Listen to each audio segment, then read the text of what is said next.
para aí ou aqui? Pode ficar aí mesmo. Aí na hora que eu botar esse. Isso. Fica aí mesmo. Pessoal, a gente vai dar início agora ao curso, né, o primeiro curso sobre coleta de água em nascentes e poços. Eu espero que todo mundo esteja me ouvindo, né? Eu estou muito feliz com a presença de vocês. O Bruno está aí ouvindo, o Gustavo, a Elizabeth, o Everton, o Enágio. Eu espero que todos estejam bem tranquilos para esse início, né?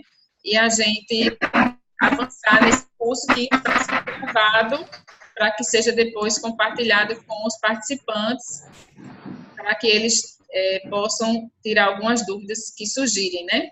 Então, o curso é esse aí que vocês estão vendo na tela, né? Primeiro curso de águas em poços e nascentes.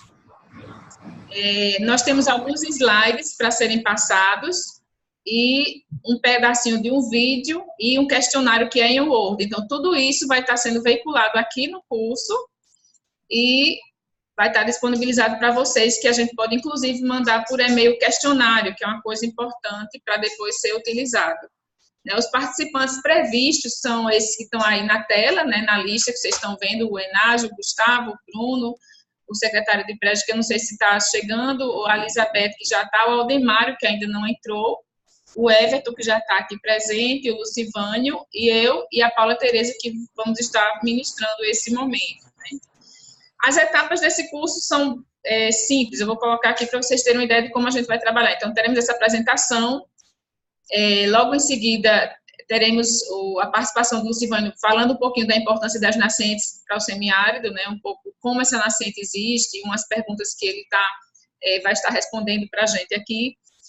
Depois teremos um pequeno intervalo para a troca da pessoa que vai estar ministrando, que vai entrar a Paula Tereza, falando um pouco da importância dessas análises de água que a gente vai estar realizando, e os procedimentos para a coleta. Então, vejam que é um curso bem focado num tema, né, numa especificidade de tema, que é para dar o suporte a essa coleta. Haja visto a gente já ter em mãos o mapa das nascentes, que foi elaborado aí junto com a Elizabeth, com o Enágio, com o pessoal que estava trabalhando lá no Brejo de Amado de Deus, e a gente tem interesse em avançar, entender um pouco como são essas águas.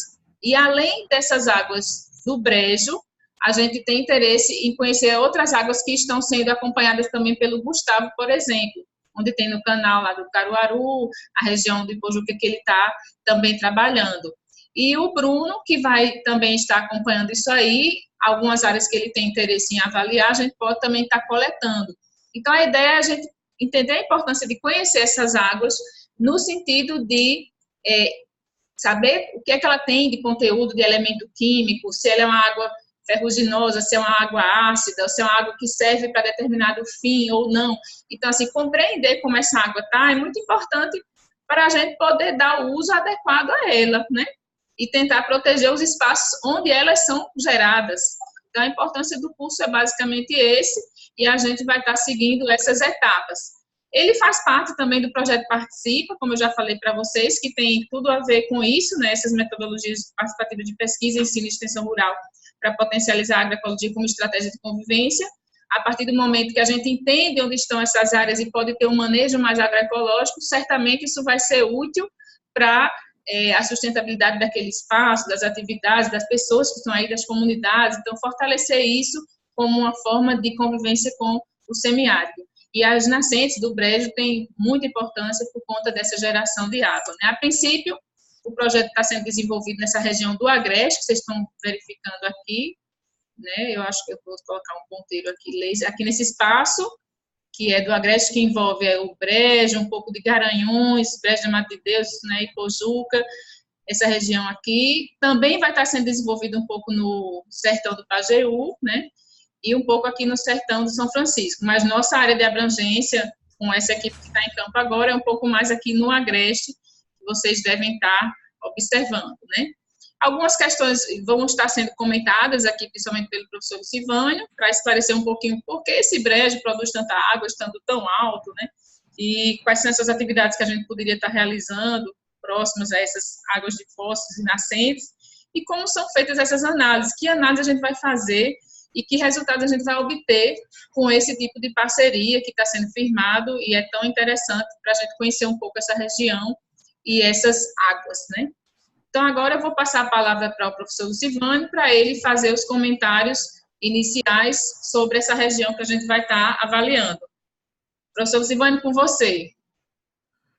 Bom dia, Aline e Áurea. Bom dia a todos os participantes do curso. Eu quero agradecer por você ter feito esse convite, né, esse convite para que eu fizesse uma bem rápida exposição sobre problemas relacionados às águas, principalmente as áreas em que surgem as nascentes. E eu pediria a você uma rápida explicação, se o que nós vamos falar aqui também será direcionado aos agricultores dessas duas regiões que você mencionou aí, uma no Agreste e outra no Sertão, porque aí, dependendo dessa audiência deles ou não, a gente terá uma abordagem que poderá ser diferente da que nós planejamos. Inicialmente, eu imaginei que essa nossa conversa seria exclusivamente direcionada, ou mais especificamente direcionada aos agricultores. Mas aí eu queria que você me dissesse isso para poder a gente ver como faremos a abordagem. Então, Lucivânio e demais participantes, a ideia do curso é trazer ferramentas para que possa ser feita a coleta dessas águas, porém nós vamos estar coletando água num determinado espaço em que é uma propriedade privada, ou então é área que não é propriedade privada. Então essas áreas têm pessoas que vão estar lá e normalmente existe uma curiosidade sobre para que essa coleta, por que está a Embrapa aqui, o IPA, está o pessoal da secretaria coletando. Então, essa curiosidade que normalmente gera nos agricultores foi que nos inspirou a também convidá-los, né, como eu falei para o Enágio, convidar pessoas que estão ligadas a essas áreas para eles entenderem por que estão sendo feitas essas coletas. Então, essa sua introdução vai ser interessante para a gente ter uma noção geomorfológica desse espaço de formação de água e eles terem mais tranquilidade no entendimento do porquê está sendo feita essa coleta nessas áreas do campo, Lucivânio. Mas as coletas não serão apenas nas nascentes ou nas fontes, ou elas ficarão restritas a essas áreas, ou elas vão também ser realizadas, por exemplo, em poços que são construídos nas áreas de planície, próximas a rios. Isso, também, sim, dependendo dos espaços onde os meninos estão trabalhando, os mestrandos aí do Proficiamb, que inclusive é parceiro nosso aqui nesse mini curso, né, a Secretaria de Agricultura lá do Brejo, o pessoal do Proficiamb e todos que estão aqui nessa força-tarefa para a gente entender melhor esses ambientes, vão estar observando espaços onde podem ser feitas coletas, em canais, né, lá na região lá do Caruaru, que o Gustavo já falou. Então, é um pouco isso também, áreas também planícies baixas, além dessas áreas do brejo. Ok. Bom, eu espero que estejam me ouvindo. É possível aí? O som está bom, Aline? Aline? Está sim. Quando quiser o slide, eu posso colocar o slide. Você quer Pronto, que bote o slide pode agora? colocar aquela sequência que eu vou falar de algumas coisas que vêm à mente a partir daquela sequência de assuntos, né? Pode colocar o primeiro slide. Certo. Aqui. Que tem a sequência de assuntos. Pronto.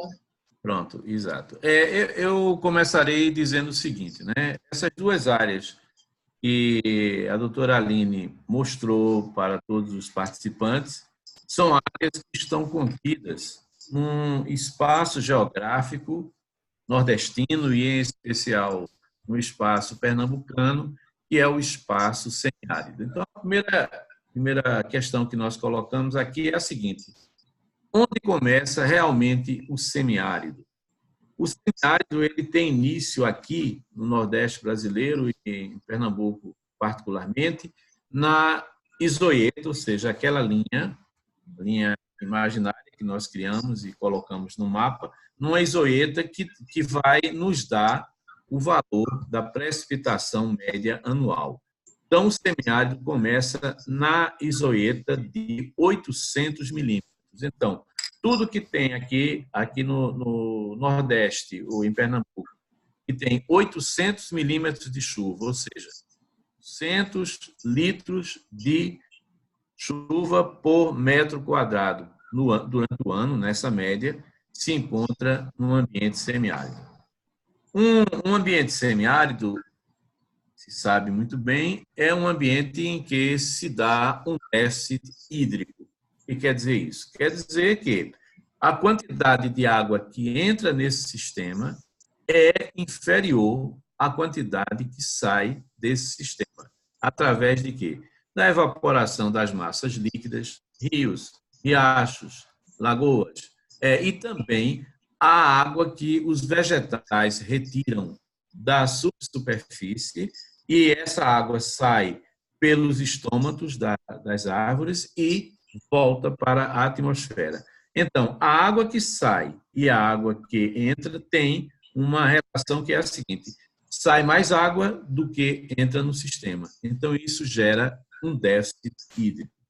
E o déficit hídrico é um elemento, eu diria, um elemento preocupante nos ambientes secos, porque a água é vida, a água é fundamental no processo de produção agrícola, é fundamental para o ser humano e para os outros seres vivos, os animais em especial. Então, a água passa a ser um elemento importante na história e na vida das pessoas, e que no semiárido essa água apresenta-se déficit. Contudo, nesse espaço semiárido, e quando a gente fala nesse espaço semiárido, a gente lembra que há áreas que são mais secas e áreas que são menos secas dentro desse ambiente de clima semiárido. E nesse ambiente existem, inclusive, ambientes que são muito úmidos. Veja, é uma espécie de uma exceção a essa regra. A regra seria o déficit hídrico no semiárido, mas há espaços que têm uma quantidade de água naquele ambiente que é razoável e que essa quantidade termina definindo tais espaços como espaços subúmidos e até úmidos. E esses espaços são chamados de áreas de exceção de umidade. Dentro desses espaços que têm mais umidade no semiárido, existem alguns que foram designados como brejos. E a expressão brejo, aqui no Nordeste, diferencia-se muito da expressão brejo que, por exemplo, um sulista ou alguém que mora lá no Rio Grande do Sul, numa área plana, chama de brejo. Brejo, para outras áreas, como essa região que eu mencionei, a região sul, são áreas planas, encharcadas, né? Daí se diz que a vaca vai para o brejo, porque a vaca vai exatamente para aquele lugar onde tem uma vegetação mais exuberante, que serve como alimentação para o gado, e também essa área é uma área que tem mais água. Então, o brejo é uma área inundada, uma área alagada. Esse conceito aqui não se aplica ao que estamos dizendo nesse momento. Estamos falando de uma área que é um local mais alto, um local, para vocês terem uma ideia, você tem uma área plana e baixa de 450 metros, e de repente surge como se fosse uma ilha rochosa, que tem, às vezes, mais de 1.100 metros de altitude. Não é de altura, é de altitude. Então, essas áreas são chamadas aqui em Pernambuco, aqui no Nordeste, de brejo. E existem dois tipos de brejo. Há um brejo que é uma área alta, mas que tem uma vertente ou uma área que está mais exposta aos fluxos de ar úmido. É o caso, por exemplo, da área que o professor Enágio está estudando, que é o brejo, uma área brejeira do município do Brejo da Madre de Deus. Então, essas áreas se salientam na paisagem pela maior quantidade de umidade decorrente das chuvas que se formam nessa área. E aí vem uma outra questão, né? Como se formam essas chuvas nessas áreas de brejo de exposição ou nessas áreas de brejo também de altitude, que é uma outra tipologia do brejo. O fenômeno é um fenômeno físico, um fenômeno natural. O ar vem, ele sai aqui do litoral, eu estou no momento no litoral, ele vai com uma certa quantidade de umidade e se desloca para o interior do estado de Pernambuco. Bom, tem um mecanismo complexo que nós não poderíamos explicar agora, porque levaríamos muito tempo para mostrar por que é que esse ar, mesmo vindo do oceano, ele não tem tanta umidade ou ele não provoca tantas chuvas, tantas precipitações pluviométricas nas áreas mais baixas do agreste e do sertão. Mas entendam que esse fluxo de ar dinâmico, ele avança para o interior do estado e numa situação do tipo que chamamos de uma situação de estabilidade atmosférica. Então, quando esse ar está estável, significa que ele tende a descer e não a subir. Se ele subisse, ele iria se resfriar e desse resfriamento haveria a formação de nuvens e, consequentemente, a formação de chuvas.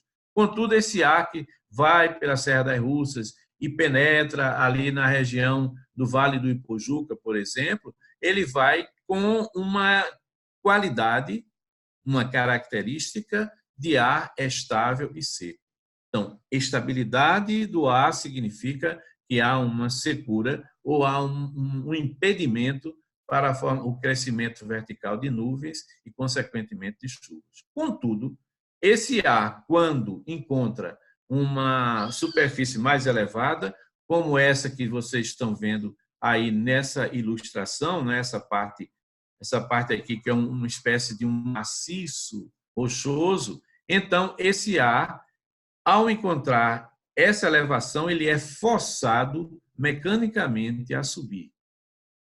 E vejam que o topo dessa elevação, onde está esse pontinho vermelho, né, que a doutora Aline estava mostrando, esse ponto mais elevado aí tem mais de 1.000 metros, em alguns casos, né? Mas já 900 metros já é uma altitude considerável para esse fenômeno que eu vou explicar agora, que vai justificar a presença de nascentes lá no alto dos brejos. Então, esse ar ascende, ele se resfria, tem uma expressão física que se chama resfriamento adiabático, quer dizer, ele não troca, esse sistema não troca com o restante da área, da atmosfera, então ele retira energia do próprio sistema, se resfria e aí se formam nuvens, porque o ar começa a sofrer uma condensação. Então, essas áreas mais altas desses brejos e também a média e alta vertente dessa elevação passam a ficar mais úmidas. E isso não é de agora. Essa história já vem há milhares e milhares de anos. Só para dar um exemplo assim bem curto, um exemplo simples, há cerca de 20.000 anos antes do presente, quer dizer, foi algo que aconteceu recentemente, há uns 20.000 anos antes do presente, o Brasil e o Nordeste em especial começaram a sofrer uma fase, ao atravessar uma fase de secura muito grande. O clima começou a ficar seco, o semiárido nordestino se espalhou por boa parte do Brasil, e aí nós tivemos, vejam bem, nós tivemos uma expansão considerável das caatingas pelo território brasileiro. Para terem uma ideia, a caatinga chegou até uma parte da Amazônia. Chegou ao Brasil Central, atingiu a região sudeste e atingiu também o sul do Brasil. E aí, as únicas áreas que nós tínhamos mais úmidas aqui no território nordestino estavam exatamente onde nós estamos falando agora, que são os brejos. Então, esses brejos conseguiram ser uma espécie de refúgio. Um refúgio para quê? Refúgio para os animais e refúgio para a cobertura vegetal. Então, mesmo com toda a aridez que ocorreu há 20 mil anos antes do presente, as áreas de brejos ficaram úmidas ou subúmidas. E, em relação com essa semiaridez severa que aconteceu no passado, aí nós tivemos essas áreas aí úmidas, exceção, e em cima delas a cobertura vegetal passou a ser uma cobertura de floresta. As florestas ainda hoje permanecem ou permaneciam. Quando eu digo permaneciam é porque a degradação é imensa. Por exemplo, a Serra Negra de Bezerros é um exemplo de como aquela floresta exuberante, aquela floresta magnífica, foi sendo destruída ao longo dos anos. Aí fica restando apenas uma ou outra mancha de vegetação. Então, vejam bem, sintetizando, nós temos essas áreas mais altas, que são mais úmidas dentro do semiárido, e no topo ou numa parte das encostas dessas elevações, nós ainda temos uma floresta. E aí agora a gente começa a falar na importância estratégica que tem essa cobertura florestal para o meio ambiente e, sobretudo, para a sociedade, para os seres humanos. Essa cobertura florestal faz com que a água que é precipitada pelas chuvas, ou seja, a água de chuvas, essas águas não sofrem, se o ambiente está recoberto por uma floresta densa, essas áreas não sofrem um escoamento superficial imediato, rápido, portanto. Então, vamos imaginar uma gota de chuva que é precipitada de uma nuvem, o caminho que ela vai tomar. Primeiro, ela atinge as folhas, depois ela desce pelo galho, ou pelos galhos das árvores, lentamente ela chega ao solo, à superfície, ao horizonte mais superficial do solo, e aí vai se infiltrando também lentamente. Essa é a situação ideal, a situação de equilíbrio biológico, geográfico, que se observa quando essas áreas estão com uma cobertura florestal. Essa água que se infiltra aí, porque tem um dado que é muito importante, eu pediria à professora Aline para assinalar aí onde eu coloquei infiltração, né? Aqui essa setinha. Essa área que indicamos aí de uma forma muito apressada, no desenho, desculpe-me, do desenho, mas essa área é uma área de material rochoso, material mineral e até biológico, que está revestindo essa parte que nós colocamos aí nesse desenho, uma parte com umas listrazinhas assim, um pouco verticais. Pronto. Isso aí é como, eu estou querendo dizer que isso aí é como se fossem rochas inalteradas, ou seja, aquela rocha que é a rocha original e não foi ainda transformada quimicamente, muito fisicamente, etc. Mas em cima dela tem essa área pontilhada que a seta está indicando, que é uma área alterada. Aí você tem solo, na parte mais superficial, com os seus diversos horizontes. Quem já olhou uma paisagem, assim, um corte de estrada, sabe bem do que nós estamos falando, né? Que há uma certa sucessão de camadas, a camada mais superficial é mais escura, denotando aí uma quantidade maior de matéria orgânica, depois vem, às vezes, um material mais amarelado, outras vezes um material mais avermelhado. Em suma, esse conjunto de materiais formam a parte alterada da rocha. E é essa parte alterada que tem um papel estratégico para o surgimento de algo que é essencial nos ambientes semiáridos. Significa a existência de um olho d'água ou de uma fonte. Olho d'água é uma expressão popular, que nós usamos muito no Agreste, sobretudo no sertão, que significa aquela área onde começa a haver uma minação, é outra expressão que se utiliza muito nesses espaços